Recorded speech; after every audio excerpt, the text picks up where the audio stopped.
It would be this hat because this is my father's hat. It's a suede hat. Feels like very, very good material. The hat is brown with a black band around it and a feather. Now, the funny thing is that the hat doesn't fit me. Okay, so I really can't wear it anywhere.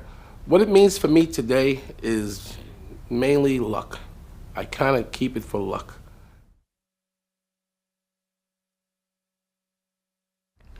My most treasured possession is my album London Calling by The Clash. It's a vinyl record. It was a double album made in 1979. On the front cover we have a photograph of the bass player Paul Simonon, and it was taken by Penny Smith. On the back we have the full track listing as well and more photographs of the band. And I think this is the greatest rock photograph ever taken, and certainly the best album cover of all time. I came by this album by accident, actually. I was in a record shop and I was just looking through lots of records, and this album just caught my eye, and I picked it up and I liked the cover. I took it home, listened to it, and I fell in love with it from that moment. I haven't stopped listening to it since then, and that was 20 years ago. Unfortunately, I don't play this anymore on a record player. This record lives on my desk to look at.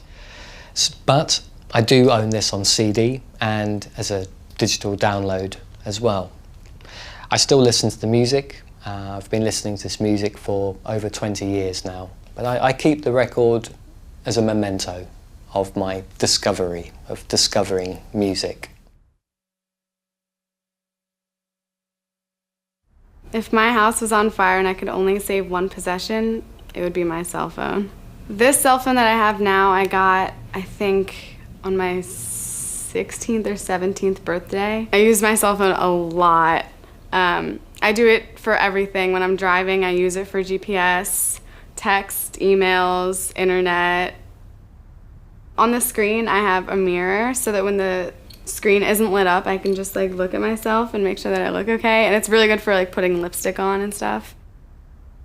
The screen itself is cracked because I've dropped it a few times, but I'd say for having it for a year and a half, 2 years, it's in pretty good shape.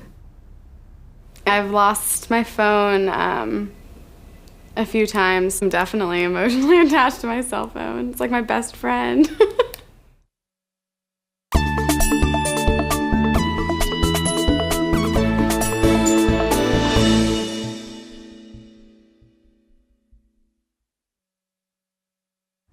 Well, my most treasured possession is my mate from Argentina. It was given to me by work friends as a birthday present a few years ago when I was working in Argentina. It's something which is very common over there, and it's used for drinking a kind of South American tea.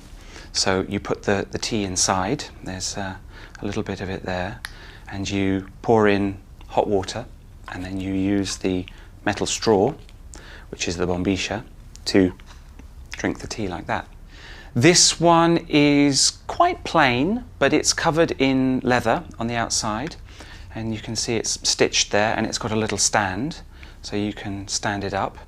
It's got a metal ring around the top. The straw, the bombilla, is just made from metal, and it's not very heavy. It's probably about the size of a tennis ball, I would say, and it's very nice to hold. In fact, it fits perfectly into the hand. Now it sits on my desk in my office, and my work colleagues in this country think it's rather strange because they've never seen one before. So people come up to me and they say, "What's that strange thing on your desk?" It brings back memories of Argentina. It's something that I like to have with me to remind me of my time there.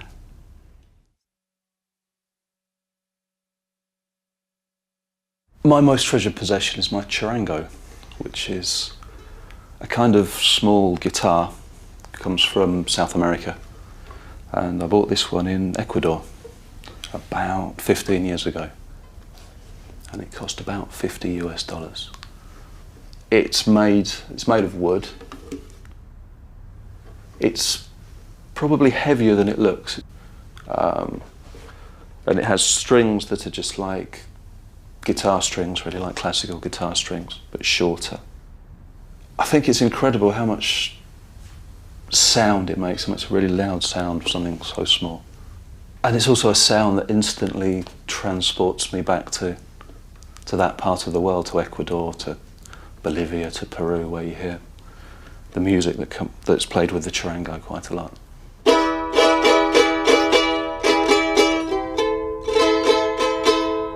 I promised myself I'm going to learn to play it properly, but really I just know 1 or 2 chords. But it sounds so nice just playing a few chords that I'm kind of happy like that.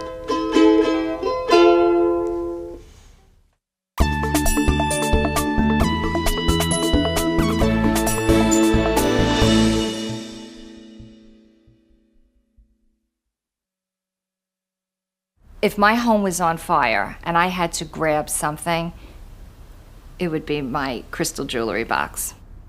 The history of the jewelry box is that my grandmother always had this on her dresser with her perfume bottles. My grandmother's, her prized possessions, you know, were always in here. This jewelry box means so much to me because I really loved my grandmother. I know it's an object, and most objects can be replaced. You can't replace this. This is my life, this is my mom's life, this is my grandmother's life, and it's just something that I treasure.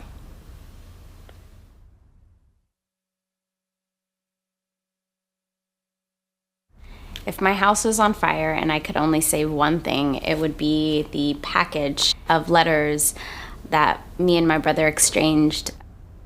These letters were actually an exchange between him and me maybe about 4 or 5 years ago.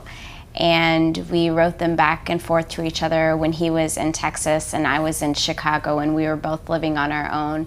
And I've just kept them in this manila folder, and it's coming apart. This is actually an envelope that he used to send me some of his drawings, and so I've saved them for this long, and I don't think it's been that long, but I've traveled with them everywhere, and I haven't read them all the time, but just having them with me is comforting. We've developed a relationship through writing each other, whether it's been on through letters, or whether it's been on email.